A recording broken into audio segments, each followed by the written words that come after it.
take it away from like just say friendship. Let's say if someone's in a relationship with someone like this, right? And you're trying to assist them, but you see that they're talking a good talk, but they're not walking a good walk.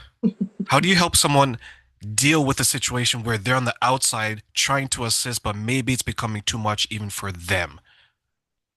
That is a hefty one because if it is affecting you to where you are being challenged in ways that is pulling and emptying from you, then further steps need to be addressed. That's a conversation, that's therapy. Go couples counseling is all a wonderful option for things like that. Um, but yeah, you really, that's the thing is when it comes to relationships and people that you're spending all this quality time with, because at some point when you start really pouring into yourself and taking care of yourself, that deep energy that you pour into is very valuable. Your time and your energy is very valuable, and when that bucket starts leaking into others who have leaky buckets, you're going to have to pull back in some way because you are dispending what you've worked so hard on for yourself to give away.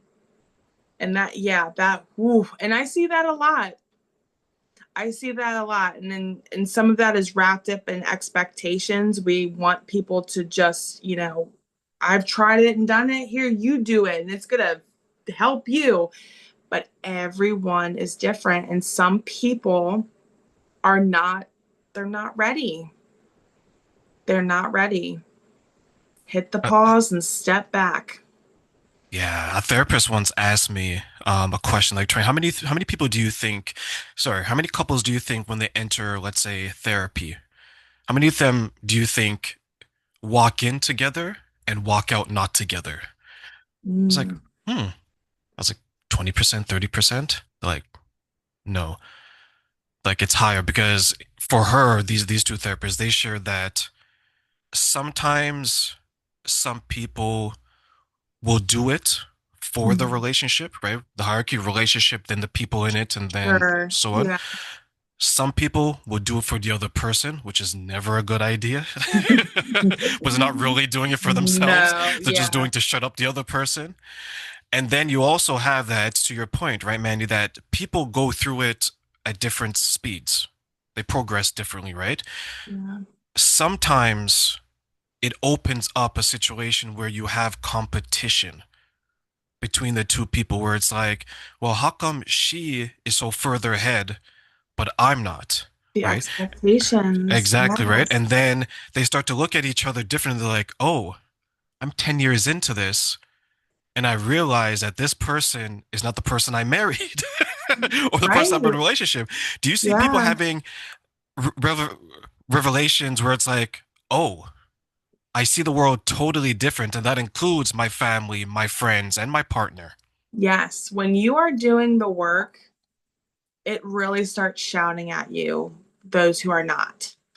And and again, part of all of this, because relationships and people that you spend your time with are, it's a part of your life, you know, you are the one then who dictates who is getting what from you, right? The development of boundaries, right? I'm not going to give this person as much of me as possible because I've now realized that they're just sucking the life out of me, right? I gain very little, or you will start to notice surface level behaviors, right? If I am so willing to be open and they are not, I one need to realize and lower my expectations because you can go crazy wanting that so badly for someone else, especially when you're like on the feel good, you're on the up, you're like, oh my gosh, you can't shove it down people's throats. You have to take that step back and go, I have to let you try to figure this out. Does that mean go away and burn the bridge? No, You don't need to, you can stay. But again, being mindful of that reservoir that you hold, because that, again, is what causes people to burn out. That's what causes relationships to crash and burn, is because we want this so badly for others, but they're not ready. And then recognizing those behaviors of others and how they affect you, because you are in control of this bubble that you maintain. You do not need to let those people in. And when I say let them in, physically, emotionally, spiritually, you can put the borders up as high, you can put those walls up as high as you would like, because they're temporary. Those things are temporary. But again, it's really just being aware, and also in that awareness, not passing judgment. Leave the judgment out of it. But what I will say, and I think, again, coming with like that reframe and using new vocabulary, rather than judgment, just become curious. Look at someone from the lens of curiosity, not comparison.